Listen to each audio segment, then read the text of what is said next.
Hi hello வணக்கம், welcome to home sweet home Bala channel. இன்றைக்கி நம்ம சேனலில் பார்க்க போகிற ரெசிபி என்னென்னா, ப்ரொக்கோலியில் இவ்வளோ ஈஸியாக ஒரு ரெசிபி பண்ண முடியுமா, அதாங்க ப்ரொக்கோலி புட்டு எப்படி பண்ணுறதுன்னு பார்க்க போகிறோம். அதுக்கு நான் இன்றைக்கி 2 ப்ரொக்கோலியை நல்லா கொதிக்கிற தண்ணியில் கொஞ்சம் மஞ்சத்தூள், கொஞ்சம் கல்லுப்பு போட்டு ஒரு 5 நிமிஷம் போட்டு வச்சு அதை எடுத்து வச்சுருக்கேங்க. நல்லா வாஷ் பண்ணி அதை இந்த மாதிரி கட் பண்ணி வச்சுருக்கேன்.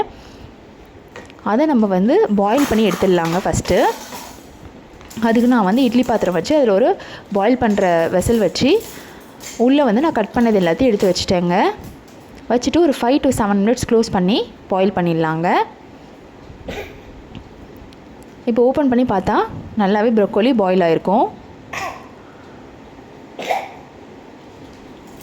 இப்போ கேஸ் ஆஃப் பண்ணி அதை வெளில எடுத்து வச்சிடலாம். இப்போ ப்ரொக்கோலி புட்டு பண்ணுறதுக்கு தேவையான பொருள்லாம் நான் எல்லாம் எடுத்து வச்சுருக்கேங்க. இப்போ கேஸ் ஸ்டவ்வில் ஒரு கடாயை வச்சுக்கோங்க. அதில் 1 ஸ்பூன் கல்லெண்ணெய் சேர்த்துக்கிறேங்க. நான் எண்ணெய் நல்லா காஞ்சோன்னே அதில் 1 ஸ்பூன் கடுகும் 1 ஸ்பூன் உளுந்து எடுத்து வச்சுருக்கேன், அதையும் சேர்த்துக்கோங்க. கொஞ்சம் கருவேப்பிலை கழுவி வச்சுருக்கேன், அதுவும் போட்டுக்கலாம்.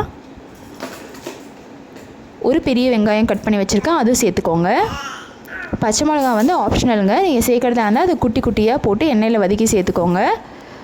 தேவையான அளவு உப்பு சேர்த்துக்கோங்க. சேர்த்து நல்லா கலந்து விட்டுருங்க. இப்போ நம்ம பாயில் பண்ணி வச்சுருக்க ப்ரொக்கோலி இதில் சேர்த்துடலாங்க. சேர்த்துட்டு கரம் மசாலா ஒரு அரை டீஸ்பூன் சேர்த்துப்போங்க. சேர்த்துட்டு நல்லா கலந்து விட்டுக்கோங்க. பாயில் பண்ண ப்ரொக்கோலியை இன்னும் கொஞ்சம் கூட நம்ம கட் பண்ணி போடலாங்க, இன்னும் டேஸ்ட்டாக தான் இருக்கும். அந்த மாதிரி கட் பண்ணி போட்டால் கூட புட்டுக்கு. இப்போ அதை க்ளோஸ் பண்ணி ஒரு 2 to 3 minutes வேக வச்சிடலாம்.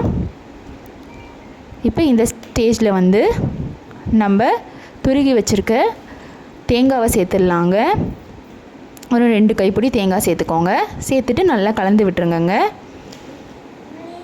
ப்ரொக்கோலியை எப்படி பண்ணி சாப்பிட்லான்ட்டு எல்லாருக்கும் ஒரே யோசனையாக இருக்கும். இவ்வளோ சீக்கிரமாக ஒரு 10 நிமிஷத்தில் ரெடி ஆகிற மாதிரி ஒரு ரெசிபி இருக்குன்னா எல்லாருமே பண்ணி சாப்பிட்லாம் கன்ஃபார்மாக வீட்டில், கரெக்டாக?